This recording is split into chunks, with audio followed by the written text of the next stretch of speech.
তার একটু আগিয়ে চলেন। এবারে কাবা শরীফকে তওয়াফ করতে হবে।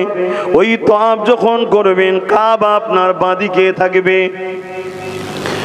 শুরু যখন হবে হাজারে আসওয়াদ থেকে, কাবা আপনার বাঁদিকে থাকবে। আপনি কাবা শরীফকে তওয়াফ করতে লাগবেন। অনেক বড় কথা, সময়ের দিকে খেয়াল করে মূল জায়গাটা বলতে যাচ্ছে। ওই তওয়াফটা যখন হয়ে যাবে, এই তওয়াফ হয়ে যাবার পর, এই তওয়াফটা হয়ে যাবার পর মাকামে ইব্রাহিম বলে একটা জায়গা আছে। ওই মাকামে ইব্রাহিমকে সামনে রেখে কাবার দিকে মুখ করে আল্লাহ পাকের 2 রাকাত নামাজ পড়তে হবে। ও রব্বি আল্লাহ, এই মাকাম ইব্রাহিমকে কেন সামনে রাখবো? আমি তো যে কোনো জায়গাতে কাবাকে সামনে রেখেছি। আমি পশ্চিম বাংলা থেকে যখন নামাজ পড়েছি, আমাদের কেবলা এই দিকে, তাই আমরা পশ্চিম দিকেতে নামাজ পড়ি। কিন্তু পশ্চিম আমাদের কেবলা নয়, আমাদের দিক দিয়ে পশ্চিমে কাবা আছে, তাই আমরা পশ্চিম দিকে পড়ি। অনেক দেশ আছে পূব দিকে কাবা পড়ে, তারা পূব দিকে মুখ ফিরায়। লক্ষ্য হলো পূব, পশ্চিম, উত্তর, দক্ষিণ নয়, কাবার দিকে মুখ করে নামাজটা পড়া। কেন কাবার দিকে মুখটা ফিরে নামাজ পড়তে হয়? এটা হলো ডিসিপ্লিনের জন্য। কেননা কাবা শরীফ হলো পৃথিবীর বীজখান। একটা মানুষের যদি একটা দিক নির্ণয় না করা হয়, একই মসজিদের মধ্যে কেউ এদিকে, কেউ ওদিকে, কেউ এদিকে, কেউ এইদিকে, চারিদিকে যখন ফিরে নামাজটা পড়বে, এই ডিসিপ্লিনটা ভঙ্গ হবে। এই জন্যে কাবাকে আল্লাহ কেবলা বানিয়েছে। তোমরা একটা দিকে খেয়াল করে আমাকে সেজদা করো, কাবার দিকে মুখ করে সেজদা করো, তবেই তো কাতারটা সিধি হবে, দেখতে বড় সুন্দর লাগবে। এই জন্যে কাবাকে আল্লাহ কেবলা বানিয়ে দিয়েছে। আমার আল্লাহ, তাই কাবার দিকে ফিরে নামাজ পড়ি এই ডিসিপ্লিনকে বজায় রাখার জন্য। কিন্তু এখানে আপনি মাকামে ইব্রাহিমকে সামনে কেন রাখতে বললেন? আমার আল্লাহ জানিয়ে দিলে, হে আমার বান্দা বান্দিরে, ওই মাকাম ইব্রাহিমের মধ্যে একটা পাথর রাখা আছে। ওই পাথরে তোদের পিতা, মুসলিম জাতির পিতা হযরত ইব্রাহিম নবী খলিলুল্লাহর পায়ের চিহ্ন আছে। আমি আল্লাহ এই পাথরটাকে বড় সম্মানিত করেছি। পাথরের একটা ইতিহাস রয়েছে, এটাকে আমি স্মৃতি হিসাবে রেখে দিয়েছি, যাতে সবার মধ্যে একটা প্রশ্ন ওঠে। যখনই প্রশ্ন উঠবে তখনই জানতে চাইবে। আমি শুনি, আগে জানাতে চাই, আমার মাহবুবের বান্দাদের কদমেরও অনেক দাম আছে। এখন তো কদম মুসি ওলিদের করলেও সমালোচনা হয়, হয় না? হয় না? কিন্তু আল্লাহ এটাই বুঝাচ্ছে যে আমার মাহবুব যারা হবে, আমার পিয়ারা যারা হবে, তাদের কদমেরও দাম আছে। তাই এটাকে ইয়াদগার স্মৃতি হিসাবে রেখেছি। কি স্মৃতি আপনারা জানেন তো? ওটা ইব্রাহিম আলাইহিস সালামের পায়ের ছাপ আছে। কেন পায়ের ছাপ আছে সেটাও আপনারা আশা করছি জানেন। আমার রাসূল পাক সাল্লাল্লাহু আলাইহি সাল্লামের মিলাদ করেছিলেন ইব্রাহিম নবী ওই পাথরের উপরে দাঁড়িয়ে। এই স্মৃতিটা কিয়ামত পর্যন্ত আল্লাহ দুনিয়াকে জানাবে যে আমার বন্ধুর মিলাদ যারাই করে তারা কখনো মিটে যায় না। তার প্রমাণ হলো ইব্রাহিমের কদম দেখ আজও রয়েছে, মেটে না। জোরে বলুন সুবহানাল্লাহ। আর যারা আমার নবীর মিলাদ করে না তারাই মিটে যায়। দেখুন দাদা হুজুর মিটে গেছে নাকি? খাজা হুজুর মিটেছে, গৌস পাক মিটেছে, মেটেনে। আজও তারা আমাদের হৃদয়ে আছে না নাই? আমাদের আলোচনার মাহফিলে আছে না নাই? আমাদের জবানে তারা আছে না নাই? কিন্তু হাজারো হাজারো বড় বড় উলামা মিটে গেছে, নামে উলামা ছিল, রসুলের মিলাদ করতো না, মিটে গেছে। নবীর মিলাদ যে করবে এই স্মৃতির মতো সে রয়ে যাবে এর একটা। তাহলে আবার সেই জায়গায় আমি যে জায়গাটা বুঝাতে চাইছি, দেখুন 5 লাখ টাকা 10 লাখ টাকা খরচ করে হজ করতে গেছি, তাহলে কি দেখলাম? প্রথমে ইউনিফর্ম, তারপরে আবার দেখুন 2 রাকাত নামাজ সেই ইব্রাহিম নবীর পায়ের ছাপের কাছে। কথা বোঝা আসছে? তাহলে হুজুরদের স্মৃতি ঘোরাচ্ছে তো নাকি? ওখানে হয়ে যাওয়ার পর কি করতে হবে? নামাজ হয়ে যাওয়ার পর এবারে আপনি চলে যান, জমজম পানি খেতে হবে। এবং জমজম পানি আল্লাহ রসুল বলেছেন পেট ভরে খাও, পেট ভরে খাওয়া মোমেনের একটা বৈশিষ্ট্য হচ্ছে জমজম পানি পেট ভরে খায়। তা বলে ঘরেরটা যেন খেয়ে ফেলবেন না, তাহলে ব্যাস কালকার পাবেন না। ওইখানে এটা হচ্ছে নাচারের মশলা, কেন এখানে আছে তো একটুখানি। এটা যদি পেট ভরে খেতে চান তাহলে তো আর অন্য কেউ পাবে না। ওখানে যত খুশি খান। কখনো ভেবে দেখেছেন একটা কুয়া ইসমাইল নবীর পায়ের গোড়ালি থেকে আল্লাহ বার করলো, পুরো মক্কা খাচ্ছে, পুরো আরব খাচ্ছে, কোটি কোটি লোক হজ করতে যাচ্ছে, খাচ্ছে, ব্যারেলে করে নিয়ে আসছে। পৃথিবীর যত বড় বড় রাষ্ট্র নায়করা আছে তারাও সব গোপনে গোপনে জমজম পানি খায়, কেন তারা জানে পৃথিবীতে যখন কোনো দাওয়া কাজ করে না, জমজম পানি হলো সমস্ত বিমারের শেফা। জোরে বলুন সুবহানাল্লাহ। হ্যাঁ, সামনে সব নাটক করে, ভেতরে সব জমজম পানি সৌদি থেকে নেয়, সব খায়। তো যা খা বাবা, আমাদের অসুবিধে নেই, খা। কিন্তু খাচ্ছিস আবার আল্লাহর দাসগুলোকেই গাল দিচ্ছিস, এটা বড় খারাপ জিনিস। কি খারাপ না? খারাপ নয়। তো যাই হোক, আজকে সেই জমজম পানি কখনো কম পড়েছে দেখেছেন? তার কোনো দুর্গন্ধ এসেছে কখনো দেখেছেন? আপনি ঘরে দামি ব্র্যান্ডের পানি কিনে নিয়ে আসবেন, এমনও পানি আছে 200, 500, 1 লিটার পানির দাম 500 টাকা, 1000 টাকা। আপনি ভাববেন এটা হয় কিনা? হ্যাঁ আছে। এমনও পানি আছে 1 লিটার পানির দাম 1 লাখ টাকা আছে। কিন্তু রাখবেন 1 বছর পর দেখবেন তলায় একটা স্যাঁতলা বা স্যাঁতস্যাঁতে ভাব আসছে। কিন্তু জমজম পানি 100 বছর 200 বছর দাদো পদ্দাদও যদি রেখে যায়, খেয়াল করে দেখুন তাতে কোনো রকম দুর্গন্ধ হয় না, স্যাঁতলাও পড়ে না। জোরে বলুন সুবহানাল্লাহ। তা চলে যান জমজম পানি। তা জমজম পানিটা কি? ওটাও স্মৃতি তো নাকি? আপনারা জানেন তো? আল্লাহ নবীকে যখন বললেন তোমার স্ত্রী হাজেরাকে আর ইসমাইলকে ওই দূর মরুভূমি এলাকাতে গিয়ে রেখে দাও, আল্লাহ পাক ইব্রাহিম নবীকে হুকুম করে দিলেন। ইব্রাহিম নবী হাজের আম্মাকে সাথে করে নিয়ে, বাচ্চাকে সাথে করে নিয়ে রওনা দিয়ে দিলেন। এ যুবকেরা, তরুণীরা, বাপেরা, ওই দূর মরুভূমি যেখানে কাবা শরীফ আছে, আজ তো ওখানে কাবা রয়েছে, আজ থেকে 5000 কিছু কম বেশি আগে ওখানে তখন কাবাও ছিল না। ওই ঘরটা নির্মাণ পুনরায় ইব্রাহিম নবী করেছে, তখন ওই ঘরটার কোনো চিহ্ন ছিল না। এ যুবকেরা, তরুণেরা, বাপেরা, কোনো লোকালয় ছিল না, মরুভূমি জায়গা ছিল, কোনো পানির ব্যবস্থাও ছিল না, কোনো লোকও ছিল না, কোনো ঘরও ছিল না, কোনো ছায়াযুক্ত জায়গাও ছিল না। এই রকম একটা মরুভূমি নির্জন জায়গাতে, লোকবিহীন জায়গাতে আব্বা জান ইব্রাহিম আলাইহিস সালাম আম্মা জান হাজেরাকে আর বাচ্চা ইসমাইল নবীকে ওখানে রেখে আসে। যখন রেখে চলে যেতে লেগেছে, ওই সময় আম্মা জান বলে আপনি কোথায় যাচ্ছেন? বাচ্চা আমাকে রেখে এই জায়গায় কোথায় যাচ্ছেন? ইব্রাহিম নবী কিছু বলে না, দুপা এগিয়ে যায়, আবার জিজ্ঞাসা করে কোথায় যাচ্ছেন? ইব্রাহিম নবী কিছু বলে না, আবার দুপা এগিয়ে যায়। আম্মা হাজেরা এবারে বলতে লাগে আমার প্রাণের স্বামী, আপনি আমাকে আর বাচ্চাকে এই জায়গায় রেখে যে চলে যাচ্ছেন, এটা আপনার নিজের ব্যক্তিগত মত না আল্লাহ পাকের হুকুম? আব্বা জান ওই সময় বলেছিলেন, এ আমার প্রাণের স্ত্রী হাজেরা, আমি যা কিছু করি আল্লাহর হুকুমে করি। আম্মা জান হাজেরা তখন বলেছিলেন আপনি যান, কোনো চিন্তা করবেন না, কেননা যিনি এখানে আমাকে রেখে যেতে বলেছে, শুনে রাখেন তিনাকে আমিও ভালোবাসি। আপনার থেকেও অনেক উত্তম সাহারা হলো আমার আল্লাহ পাক। স্বামী তো আমাদের সাহারা, স্ত্রীদের সাহারা স্বামী, ওসিলা। কিন্তু আম্মাজান বলছে আপনি যান, কেন আপনার থেকেও উত্তম সাহারা হলো আমার আল্লাহ, যিনি আপনাকে এখানে আমায় রেখে যেতে বলেছে। যান, আপনি চলে যান। চলে আসলেন। আল্লাহ কত বড় সাহারা দেখুন। আমাদের পৃথিবী জুড়ে এরকম নারী পাওয়া যাবে আজকের দিনে?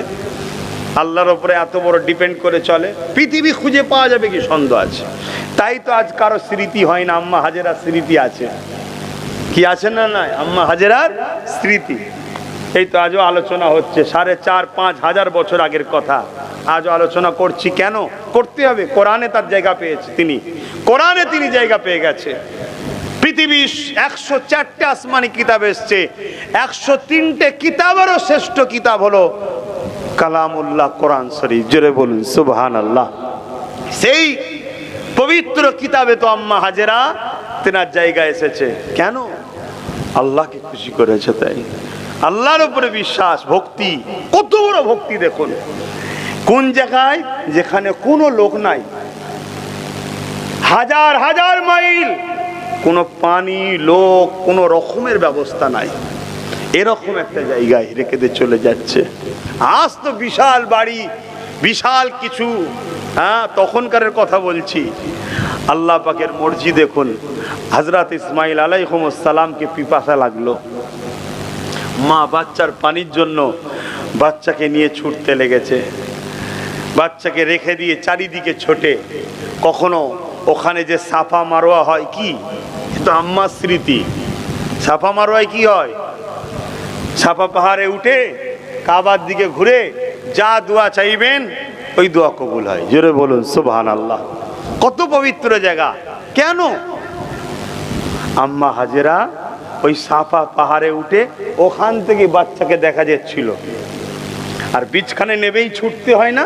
যারা হজ করেছেন, অত জোরে ছুটতে না হলে একটু ছুটার মতো ভাব নিতে হবে। তুমি যদি যত বড় শাহিনশাহ হও, বাদশাহ হও, সুলতান হও, আরে আমি ছুটবো না, না না না না, তোমাকে ছুটতেই হবে।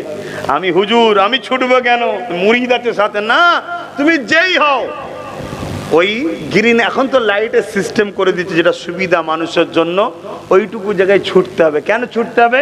ওই জায়গায় যখন নেমে যায়, আম্মা ইসমাইল নবীকে দেখতে পাচ্ছিল না, এই বাচ্চাকে দেখতে পায়নি বলে ছুটে মারোয়া পাহাড়ের দিকে যাচ্ছিল।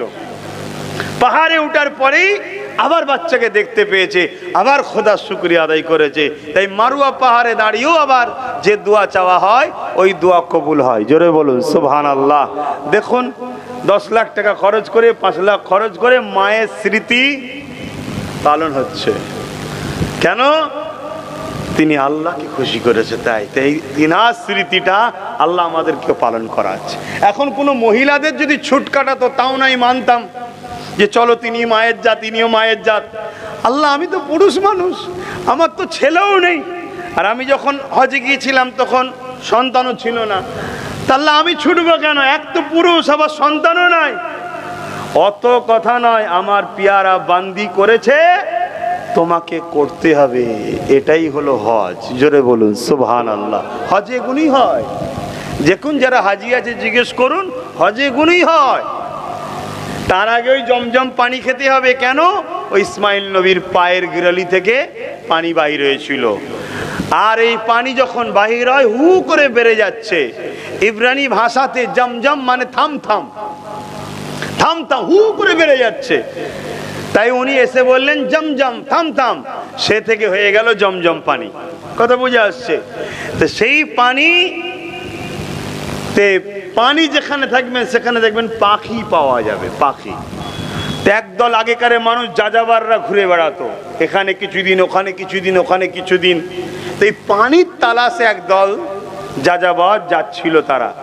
আর আগে সব সর্দার সিস্টেম ছিল, একটা গোত্রের সর্দার সিস্টেম আগে সব ছিল। তো একটা কাফেলা, একটা গোত্র যাচ্ছিল। তা দূর থেকে, মরুভূমি এলাকা, ফাঁকা, মাইলকে মাইল দূর থেকে দেখা যাচ্ছে পাখি নাবছে, উঠছে, ঘুরছে। তখন ওই সর্দার বলছে ওইখানে ফলো করে চলো, পান নিশ্চয় ওখানে আছে। আর তখন ইসমাইল নবীকে আম্মা পানি পান করিয়ে ওই কোলে করে নিয়ে ওই জায়গায় বসে আছে। আর এদিকে পানি ওখানে আল্লাহ পাক ইসমাইল নবীর পা থেকে বিলিয়েছে। ওই জায়গায় যখন এই কাফেলা আসলো, আসার পরে দেখছে পানি। যাযাবার বলছে যে এই জায়গায় একটা মহিলা একটা বাচ্চাকে নিয়ে এবং পানিও রয়েছে, নিশ্চয়ই কিছু রহস্য আছে। তাই সর্দার তার কন্যাকে পাঠিয়েছে। দেখুন কত বছরের আগের কথা। সেদিনের সর্দারও ভাবছে এ মহিলা সাংঘাতিক মহিলা, সাধারণ মহিলা নয়, আমি সর্দার যে জিজ্ঞেস করব তা হতে পারে না। অতএব আম্মার পবিত্রতার দিকে খেয়াল করে তার কন্যাকে পাঠাচ্ছে, যাও তুমি কি জিজ্ঞেস করো। কন্যা এসে জানলো, ব্যাপারটা সব শুনলো। শোনার পরে পানি পান করার ইজাজত চাইলো, পানি নিল। নিজের জীব জন্তু পশু পাখি সবাই পানি পান করলো।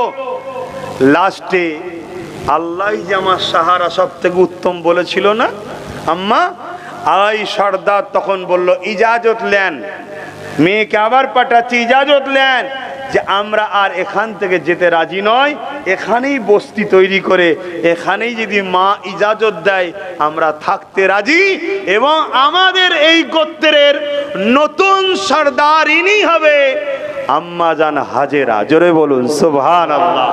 সেটাই হলো, আম্মা ইজাজত দিলেন, সর্দার পদ ত্যাগ করলেন, আম্মা হাজেরা কে তিনি পদে বসালেন। কথা বুঝে আসছে তো? সম্মানীয় মানুষ, ভদ্র মানুষ, চরিত্রওয়ালা মানুষ, আফজাল মানুষ, খোদাপ্রেমিক মানুষকে সর্বসময় সমাজের বা গ্রামের সর্ব জায়গায় মোড়ল নেতৃত্ব দিলে আল্লাহর খাস রহমত পাওয়া যায়। জোরে বলুন সুবহানাল্লাহ। এটা কোরআনের স্টাইল। তো যাই হোক, আম্মা জানের ওখানে নেতৃত্বে একটা বস্তি শুরু হয়ে গেল।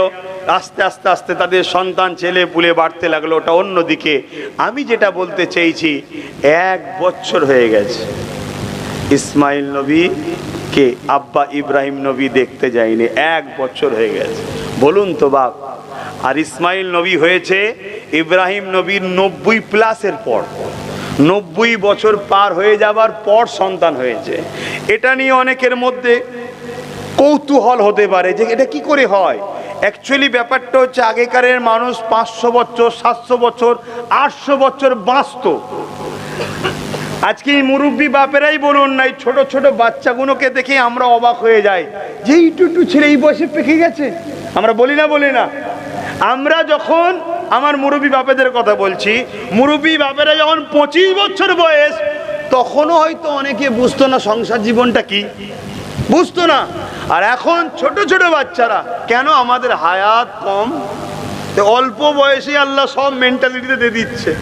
আর তখন মানুষ বাঁচত 500 বছর, 700 বছর, 800 বছর। তাই তিনাদের 150, 200, 300, 400 বছরও সন্তান হতো। তা আব্বাজান ইব্রাহিম আলাইহিস সালামের 90 বছর পর, 90 বছর পর্যন্ত কোনো সন্তান হয়নি। 90+, কোন রায়াতে 94, 95 ইখতিলাফ আছে। যাক, 90+ পর আল্লাহ দোয়া কবুল করেছে, ইসমাইল নবী হয়েছে। এবং প্রতিটা নবীদের সম্পর্ক জান্নাতের সাথে। তাই প্রতিটা শরীর নবী চাঁদের থেকেও নুরানি বেশি। জোরে বলুন সুবহানাল্লাহ। চাঁদের থেকেও তিনাদের শরীর থেকে মিষ্টি আলো বাহির হতো।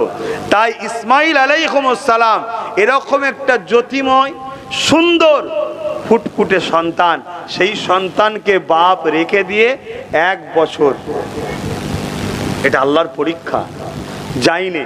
1 বছর পর হুকুম হচ্ছে, ইব্রাহিম লাব্বাইক ইয়া আল্লাহ, যাও সন্তানকে দেখতে। তবে উটের পিঠ থেকে নামবে না, দূর থেকে দেখবে, কিছু সময়ের পর চলে আসবে। বলেন তো আমরা কেউ সহ্য করতে পারবো? আল্লাহ যদি আমাদের কাউকে এরকম কথা বলে, সহ্য করতে পারবেন? বলেন না, পারবেন? চোখের সামনে ছেলে অন্যায় করলে পাড়ার 2টো লোক যদি এসে বলে, এই তোমার ছেলে অন্যায় করছে, সামলাও, আমি আপনি তেরে উঠি, আমার ছেলে যা খুশি করে করে, তোমায় কে বলতে বলেছে? আরে আল্লাহর আইনের বিরুদ্ধে তোমার ছেলে চলে যাচ্ছে, তোমার খেয়ালই নাই? হ্যাঁ, খেয়ালই নাই। কিয়ামতের দিনে একটা নারীদের জান্নাত যাওয়া অনেক সহজ হবে, পুরুষদের জান্নাত যাওয়া অনেক কঠিন ব্যাপার। একটা নারীকে প্রশ্ন করা হবে, বলো তুমি আমার জন্য কি করেছো? স্বামীর হুকুম মানতে, পর্দায় থাকতে, নামাজ পড়তে, রোজা রাখতে, হজ করেছো, গীবত করোনি? না, জান্নাত চলে যাও। কথা বুঝে আসছে? একটা পুরুষকে জিজ্ঞেস করা হবে, হালাল ইনকাম করতে, নামাজ পড়তে, কোরআন পড়তে, আমার শরিয়াতের হুকুম অনুযায়ী চলেছো? হ্যাঁ আল্লাহ চলেছি, সব সুন্দর জীবন, কোনো ভুল নেই, জান্নাত যাব? না। তোমার মেয়ে পর্দা করতো, আল্লাহ ওটা ওকে জিজ্ঞেস করে না, তুমি গার্জিয়ান, উত্তর দাও। আল্লাহ শোনেনে, যাও ওর সাথে জাহান্নামে যাও। শুনছেন? যদি মেয়েটাও ক্লিয়ার হয়ে গেল, আল্লাহ যাই এবারে না, তোমার স্ত্রী পর্দা করতো, আল্লাহ কথা শুনতো না, যাও ওর সাথে জাহান্নামে যাও। শুনছেন কি বলছি? একটা পুরুষের জান্নাত যাওয়া কত কঠিন, কত কঠিন। এরপরে আরো দায়িত্ব আছে, মায়ের খেদমত, সন্তান ঠিকভাবে চলতো কিনা সব কিছু কৈফিয়ত পুরুষকে দিতে হবে। কেন? তুমি অভিভাবক, তুমি গার্জেন, তোমাকে দিতে হবে। যদি বলো যে এত কিছু পারবো না বললে হবে না। তোমার মালিকের আদেশ, এটা তোমায় মানতেই হবে। তুমি যার সৃষ্টি, তিনার হুকুম মানতেই হবে। পারবো না, শাস্তির জন্য তৈরি হও। পারলে রাজি। হ্যাঁ, ভুল হতে পারে, তার জন্য নত হয়ে থাকো। আল্লাহ বড় দয়ালু, নতকারীকে বড় পছন্দ করে। জোরে বলুন সুবহানাল্লাহ। এরপরে আসুন, তবে সমাজে একটা প্রবাদ বাক্য আছে, কি? ছেলেদের থেকে নাকি বাপেদের ঘরে মেয়েরা বেশি ভালোবাসে। এ কথাটা কি শুনেছেন আপনারা? একটু হ্যাঁ কি না বলবেন তো। হ্যাঁ, তাই তো নাকি? ছেলেদের থেকে নাকি মেয়েরা বাপকে বেশি ভালোবাসে। কথাটা কিন্তু আমি অ্যাকসেপ্ট করছি।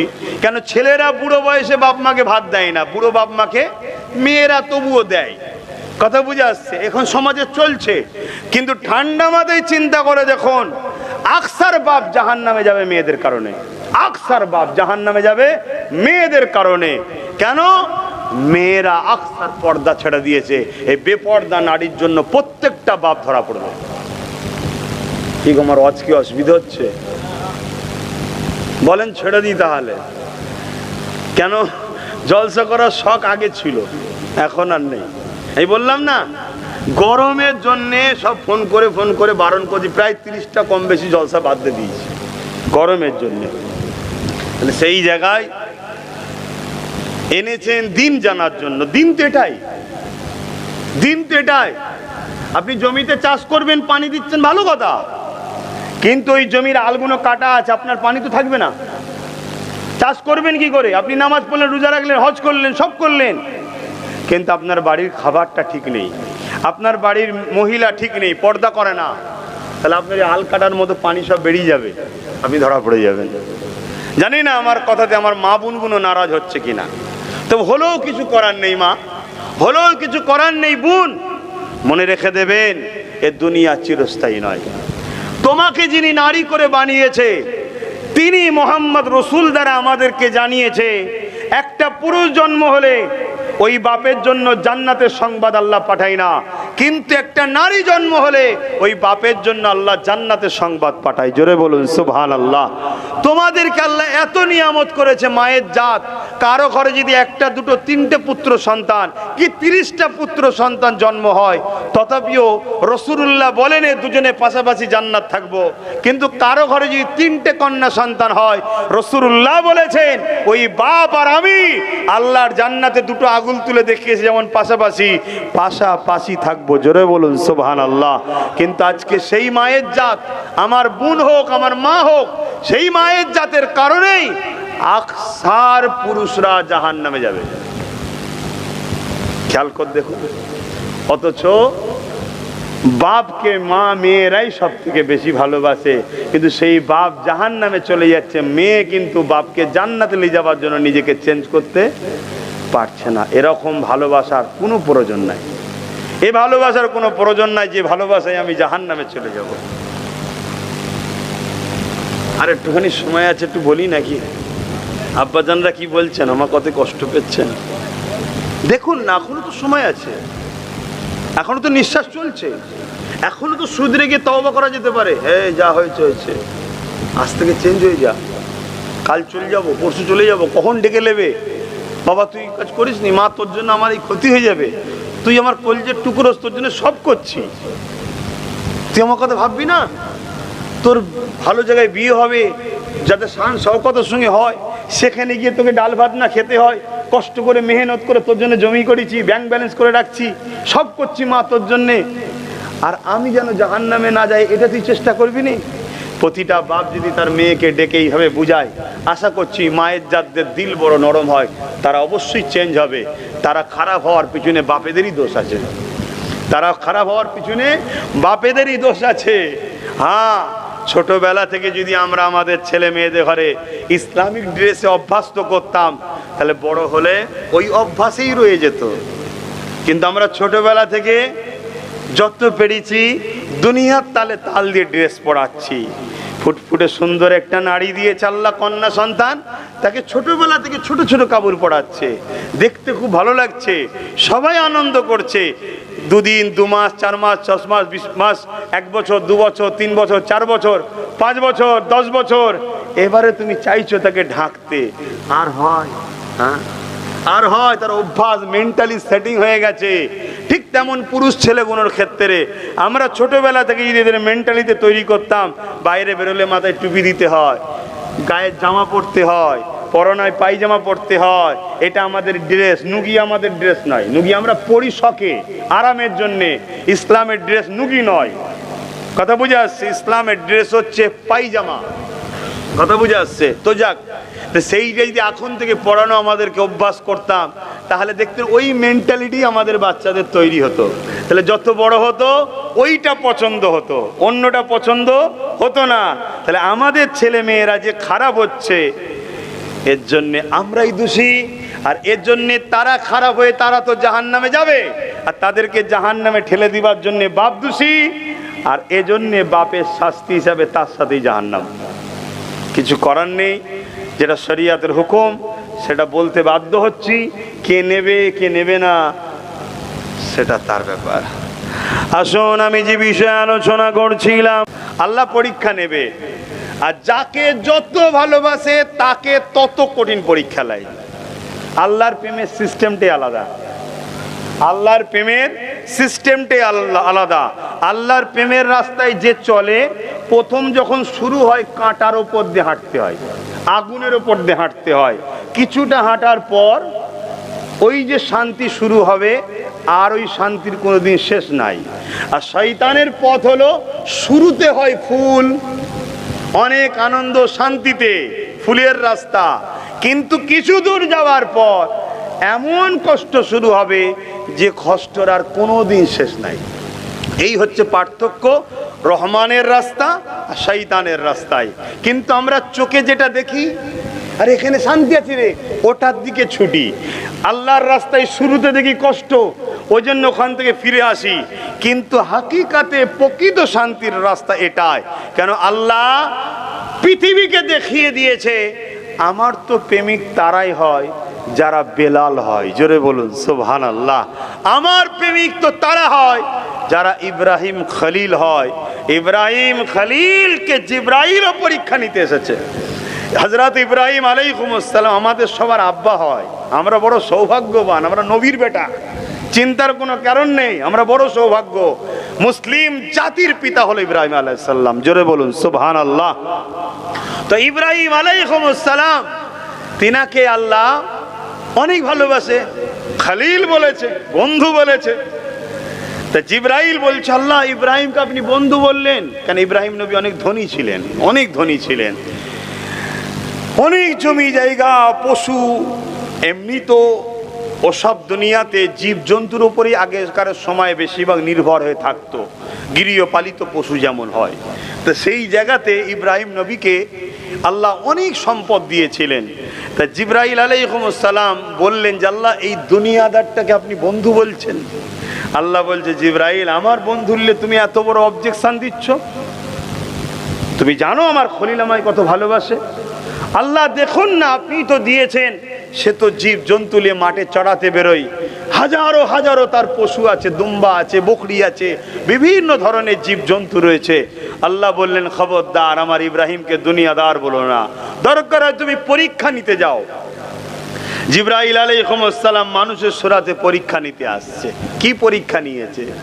ইব্রাহিম নবীর বাড়ির সামনে দিয়ে যাচ্ছে, যাওয়ার সময় একবার আওয়াজ দিয়েছে আল্লাহ, শুধু ডেকেছে আল্লাহ। ইব্রাহিম নবী ঘরে ছিল, কানে আওয়াজ গেছে, ছুটে ঘর থেকে বাইর হয়েছে। হওয়ার পরে বলছে কেউ তো নাই। জিবরাইল যাচ্ছে কিন্তু মানুষের সুরাতে। আরে আপনি আমার আল্লাহকে ডাকলেন? হ্যাঁ, কেন? আর একবার আমার মাহবুবের নামটা নেন, আমার মালিকের নাম আর একবার নেন। জিবরাইল আলাইহিস সালাম বলছেন, কেন? তোমার কথাই নেবো কেন? আমার ভালো লেগেছিল ডেকেছি, তোমার কথাই নেবো কেন? ইব্রাহিম নবী বললেন, তুমি যদি নাও আমি তোমাকে নাজরানা দেবো, গিফট দেবো। কি গিফট দেবে? আমার অনেক গৃহপালিত পশু আছে, হাজার হাজার, তার অর্ধেক দিয়ে দেবো, একবার আল্লাহ বলো। আর আজকে আমরা এত আল্লাহ শোনাবো, আল্লাহ বলাবো, সুবহান আল্লাহ বল না রে বাবা, বলতে চাসনি কেন রে বাবা, তাও আওয়াজ বেরোতে চাই না, আছে না নাই? হায় হায় হায়। তো সেই জায়গায় জিবরাইল আলাইহিস সালাম আবার বললেন আল্লাহ, যেই বললেন ইব্রাহিম নবী ঘরে গিয়ে ওনার যেখানে জায়গা থাকতো সেখান থেকে অর্ধেক পশুকে নিয়ে আসছে, নিয়ে এসে জিবরাইলের হাতে দিচ্ছে। তিনি কিন্তু মানুষের সূরাতে এখন আছে, চলে যাচ্ছে। আবার পিছনে ডাক দিয়েছে, আল্লাহর বান্দা আরো একবার ডাকো, বান্দা মানে দাস, আল্লাহর বান্দা আর একবার ডাকো। আবার জিবরাইল সাল্লাম ডাক দিলেন, কিন্তু ডাকার আগে বলছে এবারে কি দেবে, আরো যে অবশিষ্ট অর্ধেক আছে ওটাও দিয়ে দেবো। জিবরাইল সাল্লাম আবার আল্লাহ ডাকলেন, আবার বাকিটা দিয়ে দিলেন। ভাবুন প্রেম কাকে বলে, প্রেম কাকে বলে। আজকে আমরা যদি বলা হয় মসজিদের জন্য বাপ কিছু দাও না গো, পকেট থেকে ছিঁড়া নোটটা বার করবে 10 টাকা, ছিঁড়া দেখে, যেটা ওর পকেটে থাকতেও হয়তো বিরক্ত করছে, দে দে দে মলি সাহেবকে দে দে। কি বলা ভুল হচ্ছে নাকি? হ্যাঁ, এই জন্যই আজ আমরা এত ঠকছি। পৃথিবীর শ্রেষ্ঠ শক্তিশালী সমাজ আমরা হতাম যদি আমরা সত্যি কোরআন ও সুন্নাহকে মেনে চলতাম। যতদিন মেনে ছিল ওই মদিনার, ওই মক্কার যাদের পায়ের জুতো ছিল না, পরনার জামা ছিল না, কিন্তু রসুলকে লিডার বলে মেনে, কোরআনকে সংবিধান নিজের গাইড বুক বলে মেনে নেওয়ার জন্য অর্ধেক পৃথিবীকে তারা জয় করেছিল। জোরে বলুন সুবহানাল্লাহ। আর বাকি অর্ধেককে তাদের ইশারাতে নিয়ন্ত্রণে চলতো। হায় হায় হায়। হযরত ওমর ফারুক একদিন সিংহাসনে বসে আছে, আর একজন সাহাবী এসে ওনাকে সম্মান দিয়ে বলছে, হে আমিরুল মুমিনিন খলিফাতুল মুসলিমিন। হযরত ওমর ফারুক ঝরঝর করে কাঁদছে, বলছে খবরদার আমার প্রশংসা করবেন না, যা কিছু দেখছেন এ সব কিছু মুহাম্মদ রসুলের গোলামির ফল। জোরে বলুন সুবহানাল্লাহ। কেন আমি উমর একসাথে দুটো বকরিকে ধরে রাখতে পারতাম না? ছোটবেলায় আব্বা দুটো বকরি দিত, যা মাঠে চড়িয়ে নিয়ে আয়, আমি দুটো বকরিকে সামলাতে পারতাম না। একটা বকরি এদিকে যায়, ওকে ধরতে যাইতে এ পালায়, একে ধরতে যাইতে ও পালায়। যে উমর দুটো বকরি সামলাতে পারে না, সেই উমর অর্ধেক পৃথিবীকে সামলাচ্ছে, পৃথিবীর শাহিনশাহ, এবং বাকি অর্ধেক পৃথিবীর হুকমারেনেরা উমারের নাম শুনলে যে উমার আসছে উঠে দাঁড়িয়ে থরথর করে কাঁপতো। এটা উমারের কৃতিত্ব নয়, এটা মুহাম্মদ রসুলের গোলামির ফল ছাড়া অন্য কিছু নয়। জোরে বলুন সুবহানাল্লাহ। আমরা নবীর গোলামি ছেড়ে দিয়েছি, তাই আজকে আমাদের এই দুর্দশা। এ থেকে ফিরে আসার একটাই রাস্তা, ঘরের তালা যত মুটাই করো না কেন, বিল্ডিং যত শক্তিশালী করো না কেন, যতই ব্যাংকে টাকা রাখো না কেন, যত জমি জায়গা করো না কেন, আমি করতে নিষেধ করছি না, আল্লাহ যদি হালাল পয়সা দেয় করুন না, কিন্তু সমাধানের রাস্তা এগুলো নয়। সমাধানের একটাই রাস্তা, সবাইকে ছেড়ে ফেলে দিয়ে মুহাম্মদ রসুলের নেতৃত্ব মেনে নবীর কথাই উঠা, নবীর কথাই বসা, নবীর কথাই চলা, নবীর কথাই থামা। অর্থাৎ তোমার নিঃশ্বাস টানবে যখন সেটাও তো রসুল, ছাড়বে যখন সেটা তো রসুল। নবী ছাড়া দ্বিতীয় কোনো মডেল যেন না হয়, তবেই আমরা আবার ইজ্জত দুনিয়াতেও পাবো, আখেরাতেও পাবো। আর না হয় দুনিয়ায় যে বেউজ্জতি, এর থেকেও কঠিন বেউজ্জতি আমাদের তৈরি আছে কবর থেকে। কিরে বাবা আর দুটো বলবো না, থাকবে থাক না, মৌলানা সাহেব চলে নিই ভাই। হ্যাঁ আসে না, তিনিও দু কথা বলুক। এমনি গরমে মানুষ নাজেহাল হয়েছে, এই যে বসে আছে, আল্লাহর কোটি কোটি শুকরিয়া আল্লাহর কাছে। কথা বুঝে আসছে। দরুদ শরীফ আল্লাহুম্মা সাল্লি আলা সাইয়্যিদিনা মাওলানা মুহাম্মদ ওয়া আলা আলিহি।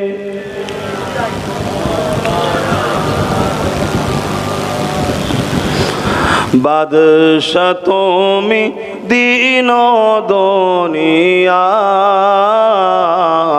হে পরওয়ার দিগার। বাদশা তুমি দিন দুনিয়ার, হে পরওয়ার देगा सजेदा लोगे हाजार बार आमार हे परवर देगा चाँद सूरज और ग्रह तारा चाँद सूरज और ग्रह तारा जिन इंसान और फरिश्तारा चाँद सूरज और ग्रह तारा दिन इंसान और फरिश्तारा दिन रजनी गाइছে तारा दिन रजनी গাইছে তারা মহিমা তোমার হে পরওয়ার দেগা বাদশা তুমি দিন দুনিয়ার হে পরওয়ার দেগা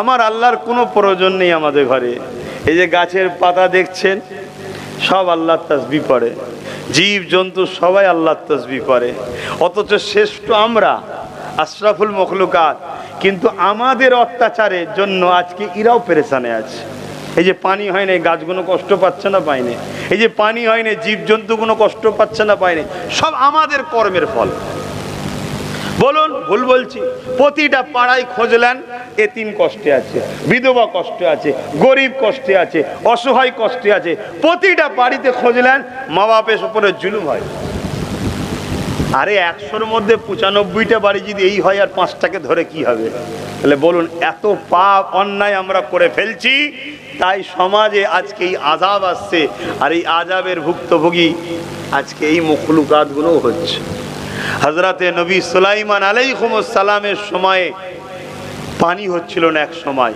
হুজুর রওনা দিলেন প্রচুর উম্মতদের নিয়ে এমন সময় হুজুর দেখছে একদল পিপিলিকা আল্লাহর কাছে দোয়া চাইছে আল্লাহ পানি দাও নবী সুলাইমান আলাইহিস সালাম বলছে চলো মানুষ বড় খারাপ হয়ে গেছে তবে আল্লাহর এই মখলুকের ওসিলায় পানি হবে এটা শিক্ষার জন্য মোটেই নবী যেখানে রয়েছে সেখানে তো তার হাত কবুল তো হবেই এটা শিক্ষার জন্য হুজুর শিক্ষা দিয়েছিলেন তাই আজ এই জীব জন্তু এদের ওসিলাতে যদি আল্লাহ দেয় এদের ওসিলাতেই হবে আমরা পাওনা দ্বারা নয় খারাপ নেবেন না আয়নার সামনে যখন আব্বাস সিদ্দিকী দেখি নিজেকে তখন বুঝতে পারি আমি কি নিজেরা নিজেরা যদি আয়নার সামনে দাঁড়াই নিজেরা নিজেকে চিনতে পারবো যে আমরা কি আর আমার নবী রেখে গেল কি আমরা কত দূরে সরে গেছি নবীর ইসলাম থেকে খেয়াল করে দেখুন আল্লাহ নবীর ইসলাম বলছে তুমি যদি একটা আম খাও ওই আমের আঁটিটা যেন বাইরে ফেলবে না ছালটা যেন বাইরে ফেলবে না কেন তোমার প্রতিবেশী দুজন গরিব আছে হতে পারে আছে না না ওই প্রতিবেশীর একটা বাচ্চা যাবে ওই আঁটিটা নিয়ে ঘরে আসবে মা আমি আম খাবো সেই গরিব হয়তো তাকে কিনে দিবার ক্ষমতা নাই বাড়ি ওলিও কষ্ট পাবে বাড়িওয়ালাও কষ্ট পাবে বাচ্চাটাও কাঁদবে তা ইসলাম এর নাম কিন্তু আজকে কি অবস্থা আমাদের মধ্যে দেখুন আল্লাহ আমাদেরকে হেদায়েত করেন